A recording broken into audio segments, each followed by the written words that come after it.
knowledge about the sanya. Yes, this is the six kinds of the sanya. We can say it is a sensory sanya. Six sensory sanya. Six sensory of perception. Every organ, eyes, ear, nose, tongue, body and mind also have the perception of them. And that's very interesting. Those three sanya, not only the woman and the husband. When we touch the chair, we know. Because when I listen to him, I think, oh, not only like this. If we just know the touching, just the woman, the body touching, like this, the monk and the nun cannot know, don't have a touching sanya. But the touching sanya is mean that you touch your body, touch something, and you feeling. For example, when you go on the grass and you feel the smoothly or the hard, that is also from the touching sanya. Thank you, Venerable Panyasara. Very interesting. Today I learned a lot from the sanya.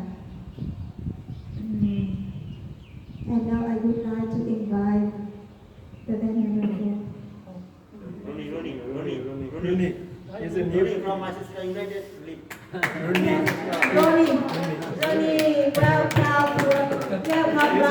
new member. Yeah, new member and introduction. Introduce yourself.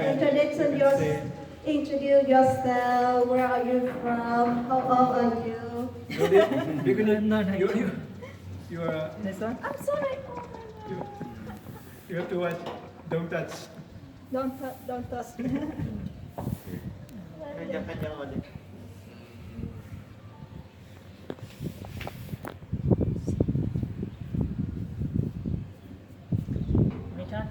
Okay.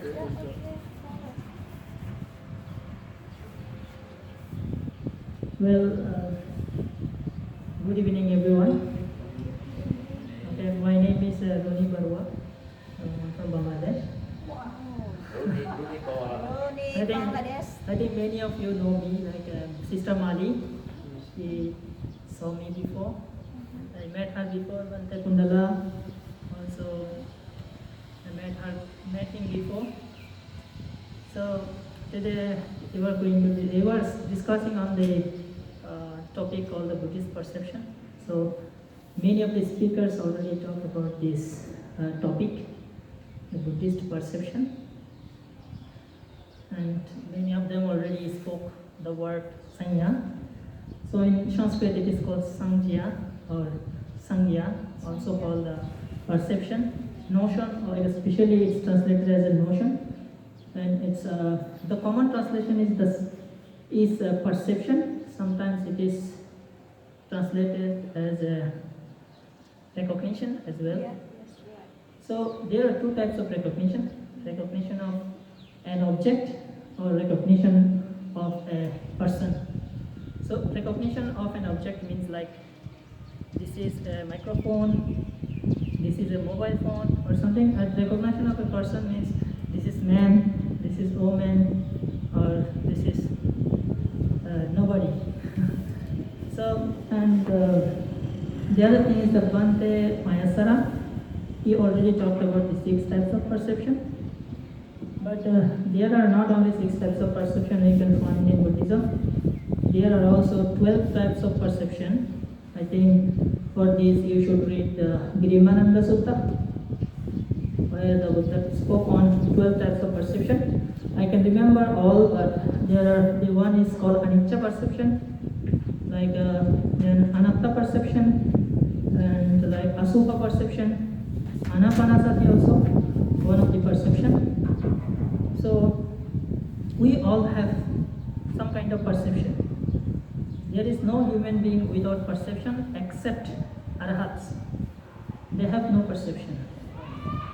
And in Vibhanga we can find three types of perception, basically akusala, kusala and abhyakata perception. So akusala perception is, means the perception which is obscuring our spiritual life, right?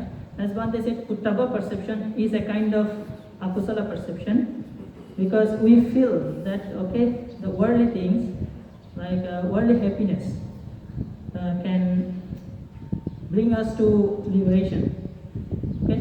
But it's impossible.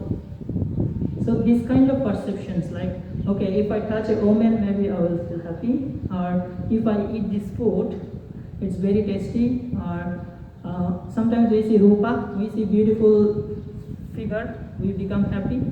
These are called the akusala perceptions that are the obstacles in our spiritual life. And the kusala perception means, like, as I said, in Girimananda Sutta, 12 types of perceptions, and also in Digha Nikaya we can find 6 types of perceptions.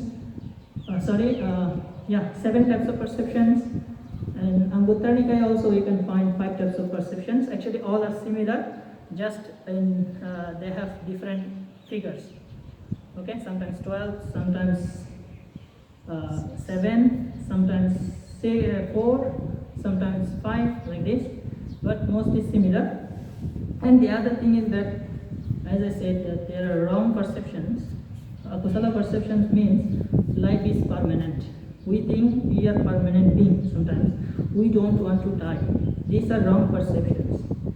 On the other hand, right perception means kusala perceptions that can help us to attain nibbana, what we call, or that are those are very important in our spiritual life. It's like asubha perception. So asubha perception is the antidote to our perception of beauty, right? We see a beautiful lady, then we fall in love, then ultimately we come to know sometimes, oh, it's really not like that what we thought. Our perception was wrong. So, and in Buddhism we also see, to overcome this kind of ideas, perceptions, we have to do asubha bhavana. And also, as I said, anicca perception, having the right view of anicca. What is that called in Buddhism? What do we call in English? Anicca means like impermanence. Yeah, impermanence. So if we have this kind of perceptions, that will help us to achieve the final goal of life. That in Buddhism, what we mean nibbana. And abhyakata perception is a common perception, that is neither can lead you to happiness nor can lead you to unhappiness.